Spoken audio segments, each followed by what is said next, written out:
자,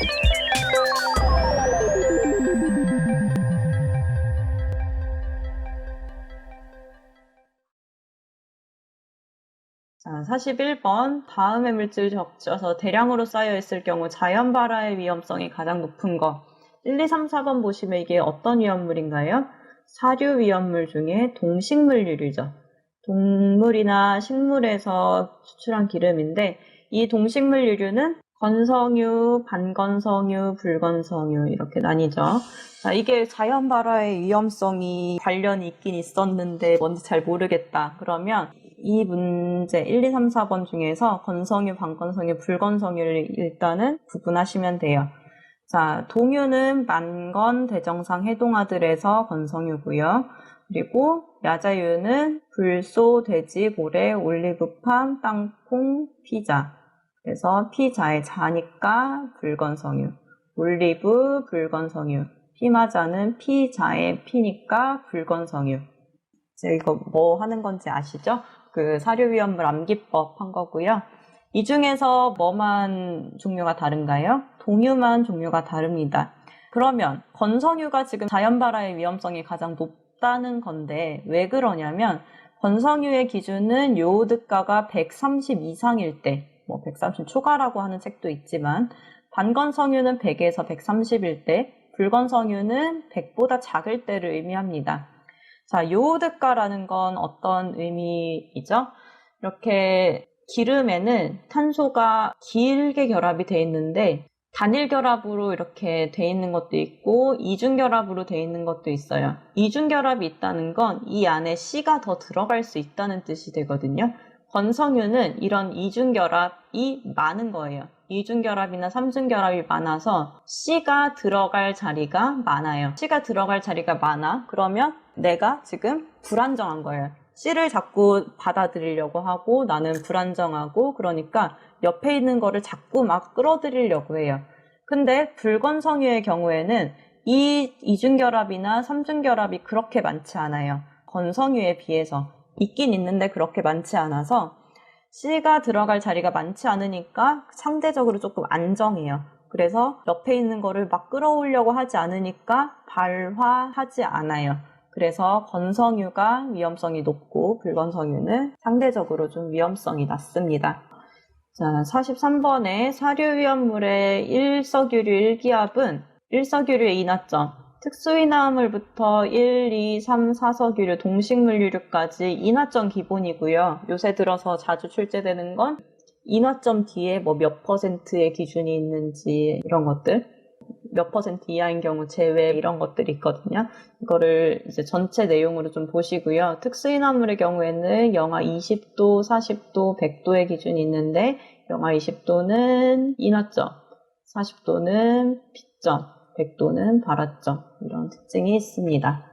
자, 그래서 43번의 답은 1번이 되겠습니다. 자, 44번 3황아린과 5황아린, 황이 3개 있고 황이 5개 있는 인과 결합한 물질 자, P5S3랑 P2S5 이렇게 되는 건데 연소 생성물은 뭐랑 반응하는 거? 산소랑 반응하는 겁니다. 그래서 황이 산소랑 반응했을 때 황이 산소랑 반응하면 SO2가 생기고요. 인이 산소랑 반응하면 P가 2개, O가 5개인 물질이 생깁니다.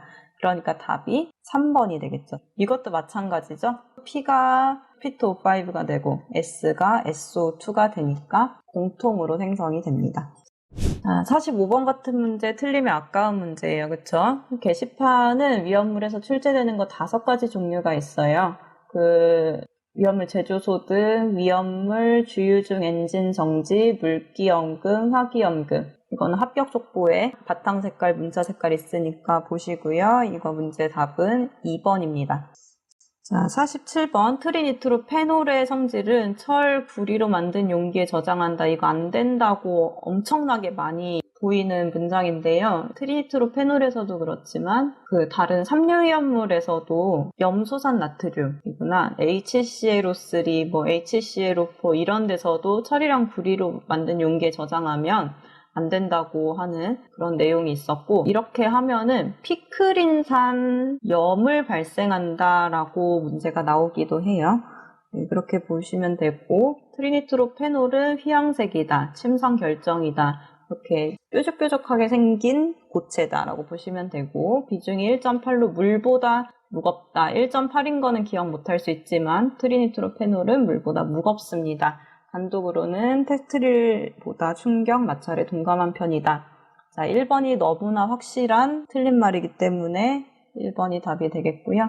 48번의 답은 4번이 되는데 정린하고 이제 황린하고 많이 비교해서 보시면 돼요.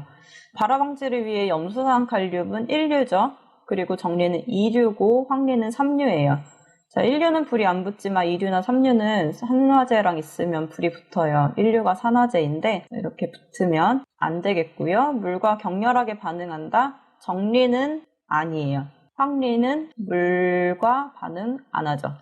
그리고 공기 중에 방치하면 자연 발화한다. 자연 발화라는 뜻 자체가 삼류 위험물에 대한 설명이니까 아니고 산화제와 혼합한 경우 발화할 수 있다. 네, 1류랑 합쳤을 때 그 얘기를 하는 거니까요. 자, 49번의 답은 법령에 관련된 내용이라서 소비할 때 반드시 규격 용기를 사용할 것 이런 얘기는 없거든요. 자, 소비를 할 때 1번, 2번, 4번 정도는 한번 읽어보시고 법령 문제 중에서도 출제 빈도가 낮은 부분이기 때문에 3번이 답이 되겠습니다. 자, 51번 흑색 화약의 원료는 질산칼륨, 황탄소 기억하시고요. 4번이 됩니다. 자, 52번에 3개의 이성질체가 존재하는 거 아세톤, 벤젠, 톨루엔 어떻게 생긴지 아시죠?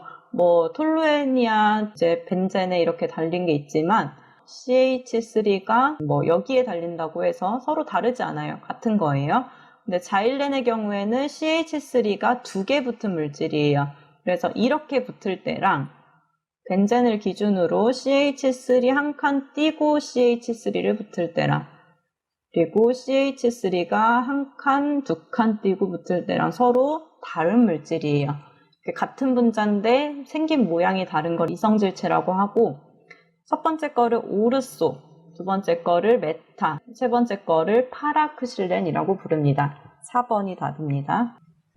자, 53번 탱크 용량을 산정을 하는데 위험물을 보통 이렇게 탱크에 보관을 할 때 전부 다 채우지 않아요. 꽉 채우지 않고 이만큼은 빼고 공간을 두고 나머지 부분만 채우는데 이 부분을 공간 용적이라고 합니다. 그리고 이 공간 용적 아닌 그냥 전체 다를 내용적이라고 하고 전체 큰 부피를 그 안에서 공간 용적을 뺀 실제로 위험물이 들어갈 수 있는 부분이 탱크의 용량입니다. 자, 만약에 내가 뭐 1000리터짜리 탱크를 가지고 있다고 해도 내가 실제로 쓸 수 있는 부분은 뭐 900리터만큼 공간 용적을 고려해서 이런 뜻이 탱크의 용량이 되는 거고요. 내용적은 뭐 1000이 되는 거고요.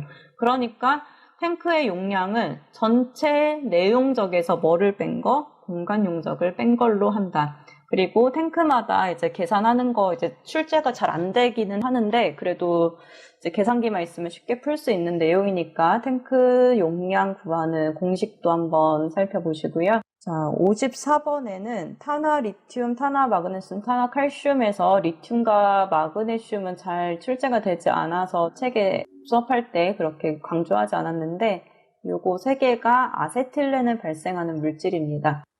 산화 알루미늄 CH4 1, 2, 3번이 C2H2를 발생을 하고 4번은 CH4가 발생되는 물질입니다.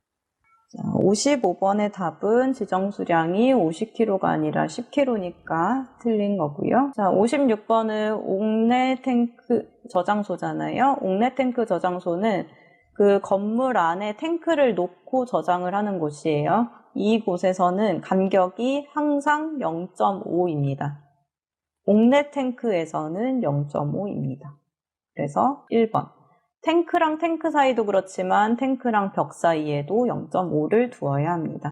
57번 인화칼슘의 성질인데요. 인화칼슘은 연소하여 포스핀 가스를 발생한다는 맞는데 불연성은 연소가 안 된다는 거죠. 근데 포스핀은 pH3라서 연소가 되는 거예요. 가연성이라고 해야 맞겠습니다. 58번 주유 설비는 도로 경계선과 몇 미터 이상의 거리를 유지하여야 하는가? 고정 주유 설비랑 고정 급유 설비랑 또 달라요, 기준이. 근데 고정 주유 설비의 경우에는 4m의 기준이 있습니다. 59번, 정전기 방지하기 위한 방법으로 볼 수 없는 거.